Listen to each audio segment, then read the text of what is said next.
शदीद सर्दियों की वो रात थी जब पहाड़ी गांव की पतली, खामोश गलियों में बर्फ ऐसे जम चुकी थी जैसे किसी ने सफ़ेद चादर बिछा दी हो। दूर से सिर्फ हवा के चलने और टैंक की छतों पर जमती नरम बर्फ की हल्की सी सरसराहट सुनाई देती थी। ऐसे मौसम में इंसान तो क्या, चौपाए भी बाहर ज्यादा देर न ठहर सकते थे। लेकिन उसी गांव के आखिर में बने एक पुराने से कच्चे मकान के बरामदे में एक बूढ़ा शख्स कांपते हुए चादर लपेटे बैठा था। वो था साकिब का ससुर, जिसे घर वाले अक्सर मिजाह में तो कभी झुंझलाहट में बाबा जी कहकर बुलाते थे, मगर आज इस नाम में एक अजनबी तन्हाई छपी हुई थी। बाबा जी की उम्र 70 के करीब थी, लेकिन उनकी कमर की झुकाव और कदमों की लर्जिश इन्हें अपनी उम्र से भी कुछ ज्यादा दिखाती थी। वो सारी जिंदगी मेहनत मजदूरी करते रहे थे, कभी लकड़ी काट कर बेचते, कभी करीबी खेतों में किसानों की मदद करते। इनकी बीवी बरसों पहले इंतकाल कर चुकी थी। उनकी एक ही बेटी ज़ैनब थी जिसे वो बहुत चाह से पाल पोस कर जवानी तक लाए, फिर मुहब्बत से उसकी शादी साकिब से कर दी। इन्हें हमेशा से यकीन था कि साकिब उनकी बेटी से मुहब्बत करता है और इन्हें भी इज्जत देगा, मगर जिंदगी हमेशा वैसी नहीं रहती जैसी इंसान सोचता है। ज़ैनब शुरू में अपने बाप की बहुत कदर करती थी। शादी के इब्तिदाई 2 साल तक उसने कई मर्तबा बाबाजी को अपने साथ रहने की दरख्वास्त की, क्योंकि उसे मालूम था कि उसके वालिद को बुढ़ापे में किसी सहारा देने वाले की ज़रूरत है। मगर साकिब का हमेशा से एक ही जवाब होता था कि बुजुर्गों का दिल बहुत नाजुक होता है, अगर कभी कोई बात बुरी लग गई तो इल्ज़ाम हमारे सर आएगा। बेहतर है वो अपने घर में रहीं, हम हर हफ्ते मिल आएंगे। वक्त गुजरता गया, बाबा जी फिर भी हर बात को अच्छे पहलू से देखने की कोशिश करते। वो सोचते कि जवान लोग अपनी जिंदगी में मसरूफ होते हैं, इन्हें ज्यादा तवक्कुआत नहीं रखनी चाहिए। लेकिन जब बुढ़ापा तेज हुआ, हाथ कांपने लगे, बीनाई कमजोर होने लगी, तो वो अक्सर तन्हा महसूस करने लगे। ज़ैनब कई बार उनसे फरमाइश करती कि वो कम अज कम सर्दियों में उनके घर आकर रहीं, मगर बाबा जी हमेशा मुस्कुराकर इनकार कर देते। वो जानते थे कि साकिब के दिल में वो जगह ना रही जो कभी इब्तिदा में थी। मगर आज की रात कुछ मुख्तलिफ थी। शदते सर्दी ऐसी थी कि घर की दीवारें तक ठिठुरती महसूस होती थीं। बाबा जी को लगा कि शायद ये रात उनकी जान पर भारी पड़ जाए। वो हिम्मत करके लकड़ी के दरवाजे के करीब आए और आहिस्तगी से दस्तक दी। कुछ ही देर में ज़ैनब की आवाज़ आई, कौन? मैं हूँ बेटा, दरवाज़ा खोलो। ज़ैनब ने जल्दी से दरवाज़ा खोला तो सामने बाप को यूं कांपते देखकर उसका दिल बैठ गया। अब्बू, आप यहाँ? ये हालत क्यों हो रही है आपकी? अंदर आइए। साकिब अंदर बैठा चूल्हे के पास हाथ ताप रहा था। बाबा जी पर नजर पड़ते ही उसके माथे पर नागवारी के आसार नमूदार हुए। ये उस वक्त क्यों आ गए? उसने धीमी आवाज में मगर वाज़ेह नाराजी से कहा। ज़ैनब ने घूर कर उसे देखा, सर्दी में तन्हा कैसे रहते अब्बू? उनकी हालत देखी है। साकिब ने मुंह फेर लिया, फिर भी अचानक आ जाना ठीक नहीं। लोग भी क्या कहेंगे? बाबा जी ने ये सुना और धीरे से मुस्कुराए, जैसे आदत पड़ चुकी हो। अगर तुम्हें तकलीफ हो रही हो तो मैं वापस चला जाता हूँ। बस सर्दी कुछ ज्यादा थी, सोचा रात यहाँ गुजार लूं। ज़ैनब ने बाप के हाथ पकड़कर इन्हें अंदर खींच लिया। ये घर आपका भी है अब्बू, साकिब की बातों की फिक्र ना करें। मगर साकिब ने बात घुमाकर फिर वही कहा, मैंने कब कहा कि घर नहीं है? मैं तो बस ये चाह रहा था कि पहले इत्तिला दे देते। बाबा जी ने चूल्हे के पास बैठकर हाथ तापने की कोशिश की। उनकी उंगलियां बर्फ की तरह सर्द थीं। ज़ैनब जल्दी से कंबल लेकर आई और इन्हें लपेट दिया। फिर पानी गर्म किया और बाबा जी को दिया। वो शुक्रिया अदा करते बार बार ज़ैनब को देखते रहे, जैसे वो बेटी ना हो बल्कि बुढ़ापे में किसी मसीहा की सूरत सामने खड़ी हो। वक्त थोड़ा गुजरने पर साकिब ने खाना पेश किया, मगर इसमें वो गर्मजोशी ना थी जो घर के बुजुर्ग के लिए होनी चाहिए थी। उसने जैसे महज अपनी जिम्मेदारी पूरी की हो। ज़ैनब खाना बना चुकी थी, वो बाबा जी के सामने प्लेट रखकर खुद उनके पास बैठ गई। अब्बू, मैंने कई बार कहा था कि सर्दियों में अकेले ना रहा करें। आपके पास ना ही अच्छी लकड़ियां हैं ना कोई देखभाल करने वाला।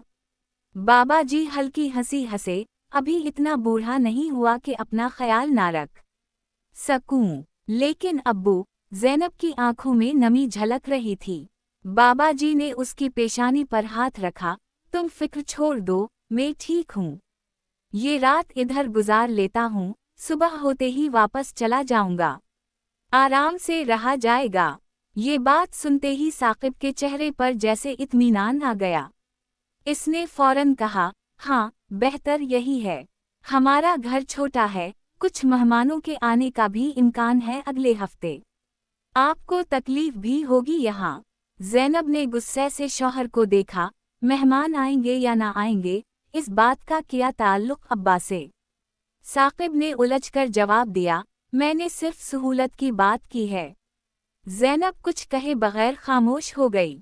बाबा जी ने माहौल को भान पर लिया था। वो दिल से ज्यादा ज़हन से जख्मी हुए थे, मगर इन्होंने हमेशा की तरह ये बात अपने दिल में दबा ली। रात गहरी होती गई। घर के अंदर गर्मी चूल्हे के पास तक महदूद थी। ज़ैनब ने बाबा जी को अपना कमरा देने की जिद की, लेकिन वो किसी तरह तैयार न हुए। मैं बरामदे में सो जाता हूँ, बस एक मोटी रज़ाई दे दो। बरामदे में? अब्बू, वहाँ तो ठंड बहुत है। नहीं बेटा, मैं जवानी से आदी हूँ सर्दी में सोकर सुबह जल्दी उठने का। तुम लोग परेशान ना हो। ज़ैनब ने बहुत समझाया लेकिन बाबा जी का फैसला अटल रहा। साकिब खामोशी से तकिया और रज़ाई उठा लाया। बाबा जी ने लेने से पहले एक लम्हा उसके हाथों की तरफ देखा, जैसे किसी माजी की याद में खो गया हो, जब साकिब कभी दामाद नहीं बल्कि बेटे जैसा लगा करता था। आखिर वो चीज़ें लेकर बरामदे में जा बैठे। सर्दी वाकई सख्त थी। बरामदे के 3 तरफ तो दीवार थी मगर चौथी तरफ खिला हिस्सा था जहां से ठंडी हवा सीधी अंदर आती थी। बाबा जी ने रज़ाई अच्छी तरह ओढ़ी, मगर टांगें फिर भी कांपती रहीं। उनकी निगाहें आसमान के उस टुकड़े पर जा ठहरे जो बरामदे से दिखाई दे रहा था। तारों की रोशनी इस सुनाटे में बहुत वाज़ेह महसूस हो रही थी। अचानक उनके जहन में अपनी बीवी की आवाज़ गूंजी, बच्चों पर कभी बोझ मत बनना। इज्जत हमेशा अपने हाथों से कमाई जाती है। बाबा जी की आंखें नम हो गईं। वो बुड़बड़ाए, मैंने तो कभी बोझ नहीं बनना चाहा था। बस आज रात कुछ ज्यादा सर्द थी। घर के अंदर ज़ैनब ने कई बार शौहर से कहा कि वो बाबा जी को अंदर लाने दें, मगर साकिब हर बार कोई ना कोई बहाना तराश देता। कभी कहता वो पहले ही सो गए होंगे, कभी कहता इन्हें बाहर की हुआ ज्यादा रास आती है। रात का खा गहरा होता गया। ज़ैनब को नींद नहीं आ रही थी।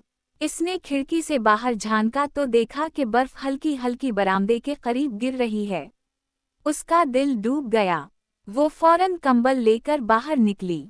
बाबा जी सो तो रहे थे मगर उनकी सांसें हल्की हल्की थी। ज़ैनब ने कंबल उन पर डाला और उनके पास बैठ गई। बाबा जी हल्के से जाग गए, तुम इस वक्त? अब्बू, आपको बहुत ठंड लग रही है, अंदर चले ना। बाबा जी ने आह भरी, अगर मैं अंदर चला गया तो तुम्हारे घर का सुकून खराब हो जाएगा बेटा। मैं यहाँ ठीक हूँ। लेकिन अब्बू, बेटा, कभी कभी इंसान को अपनी जगह खुद मुतय्यन करनी पड़ती है। तुम्हारे शौहर के दिल में शायद कोई बात हो, लेकिन तुम फिक्र ना करो। सुबह होते ही मैं वापस चला जाऊंगा। ज़ैनब चुप हो गई। इसकी आंखों से आंसू बहने लगे। बाबा जी ने हाथ बढ़ाकर इसके आंसू पहुंचे। मैं जिंदा हूँ, तुम्हारे सामने हूँ, ये सब काफी है। ज़ैनब ये सब बर्दाश्त ना कर सकी। वो अंदर गई और गुस्से में साकिब से बोली, अगर मेरी एक बात भी मानते हो तो अभी अब्बू को अंदर लेकर आओ। साकिब हड़बड़ा कर उठ बैठा। क्या हो गया है तुम्हें? रात के उस वक्त बस एक बार उनके दिल की ठंड कम कर दो। साकिब ने कुछ देर सोचा, फिर बुड़बड़ाता हुआ बाहर गया। बाबा जी नींद गरम हालत में लेटे थे। वो इन्हें पकड़कर अंदर लाया और ज़ैनब ने फौरन बिस्तर गरम किया। बाबा जी आहिस्ता से लेटे, मगर उनके होंठों पर एक कमजोर सी मुस्कुराहट आ गई। शुक्रिया बेटा, मैं सिर्फ तुम्हें तकलीफ नहीं देना चाहता था। साकिब ने कुछ जवाब ना दिया, मगर उसके चेहरे पर इस रात पहली बार शर्मिंदगी के आसार नजर आए। बाबा जी अंदर तो आ गए, मगर उनके दिल पर लगने वाली ठंड अभी तक बाकी थी। सर्दी जिस्म पर कम असर करती है अगर दिल गर्म हो, मगर जब दिल सर्द हो जाए तो घरेलू चूल्हे की हरारत भी कम पड़ जाती है। अगले लम्हे घर के अंदर खामोशी गहरी हो गई। ज़ैनब बैठकर वालिद के चेहरे को देखती रही।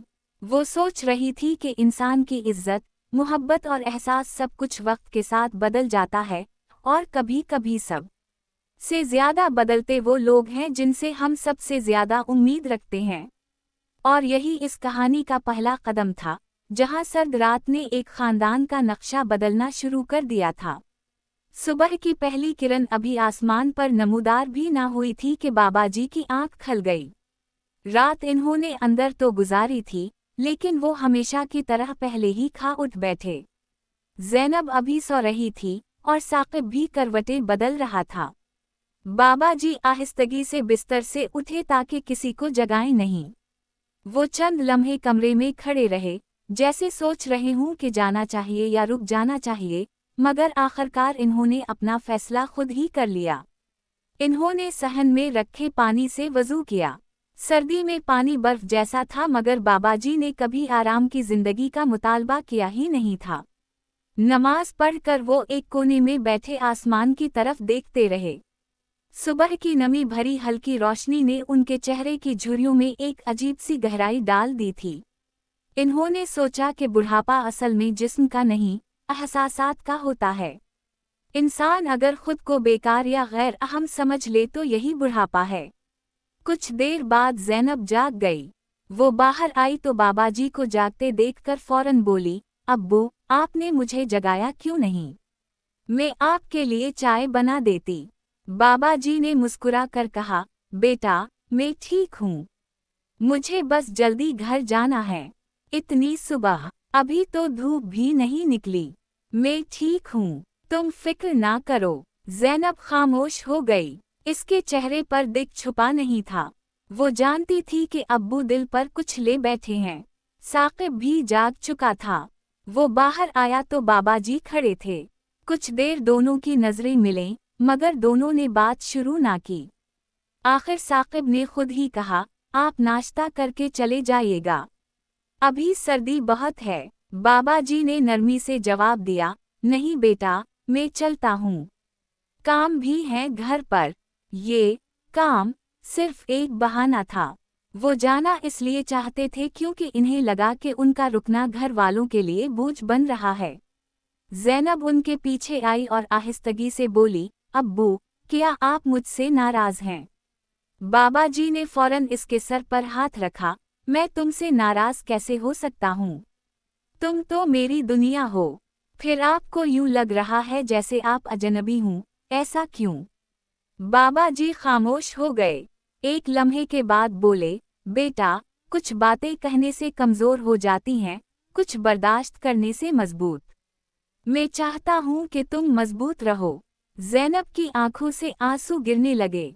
अब्बू, मैं चाहती हूँ कि आप हमारे साथ रहें, हमेशा, मेरी बच्ची। बाबाजी ने उसके हाथ थाम लिए। रहने के लिए जगह काफ़ी नहीं होती, दिल की गुंजाइश भी चाहिए होती है। तुम्हारा दिल बहुत बड़ा है, मगर घर सबका होता है, हर एक की अपनी जगह होती है। मैं चाहता हूँ तुम दोनों खुश रहो। साकिब दरवाजे के करीब खड़ा ये सब सुन रहा था। बाबाजी की बातों ने उसके दिल पर अजीब सा बोझ डाल दिया। इसे रात की अपनी सख्त रोये याद आने लगे। इसकी नज़र खुद नीची हो गई। बाबाजी ने चादर ओढ़ी और दरवाजे की तरफ बढ़ने लगे। ज़ैनब साथ साथ चलने लगी। अब्बू, कम अज़ कम मुझे गांव तक छोड़ने दें। नहीं बेटा, वापस आकर तुम्हें देर हो जाएगी। मैं आदी हूँ अकेला चलने का। लेकिन अब्बू, बाबाजी ने प्यार से कहा, दुआ में याद रखना बस। वो आहिस्ता आहिस्ता सर्द गली में चलने लगे। उनके कदम कमज़ोर थे, मगर दिल में एक अजीब सुकून था, जैसे वो हकीकत को कबूल कर चुके हों। सर्द हवा उनके कपड़ों में दाखिल हो रही थी मगर वो किसी तरह मजबूती से चलते रहे। घर के अंदर ज़ैनब रोती रही। साकिब ने उसे दिलासा देने के लिए हाथ बढ़ाया मगर ज़ैनब ने हाथ झटक दिया। तुम्हें अंदाज़ा है अब्बू पर क्या गुजरी? साकिब ने खामोशी से सर झुका लिया। मैं गलत था, मैंने कल बहुत सख्ती की। मुझे पता है, जानते हो, अब्बू ने कभी हमसे कुछ नहीं मांगा, सिर्फ मोहब्बत, थोड़ी सी जगह, और हम वो भी ना दे सके। ये सुनते ही साकिब के दिल पर जैसे किसी ने चोट लगा दी हो। वो बगैर कुछ बोले फौरन घर से बाहर भागा। ज़ैनब हैरान हो गई और इसके पीछे देखती रही। साकिब तेजी से उसी सिमत दौड़ा जधुर बाबाजी गए थे।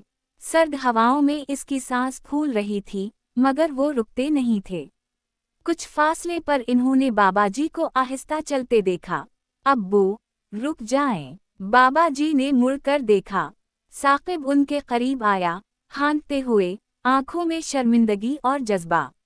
अब्बू, प्लीज वापस चलें। मैंने गलती की। मैंने आपकी इज्जत नहीं रखी। मुझे मुआफ कर दें। बाबाजी हैरान हुए। इन्होंने थकी हुई आवाज में कहा, बेटा, गलतियां सबसे होती हैं, मगर माफी दिल से मांगी जाए तो इंसान छोटा नहीं होता, बड़ा हो जाता है। साकिब की आंखों से भी आंसू निकल आए। वो पहली बार दिल से झुका था, रिश्ते की अहमियत को समझकर। अब्बू, घर आपका है। दरअसल आपके बगैर वो घर ही नहीं। मैं वादा करता हूँ, अब ऐसा कभी नहीं होगा। आप वापस चलें, प्लीज।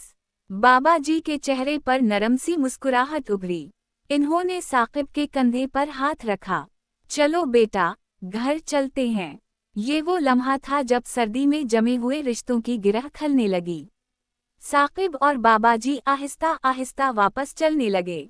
घर के दरवाजे पर ज़ैनब खड़ी दोनों को देख रही थी, बाप और शौहर को साथ आते हुए।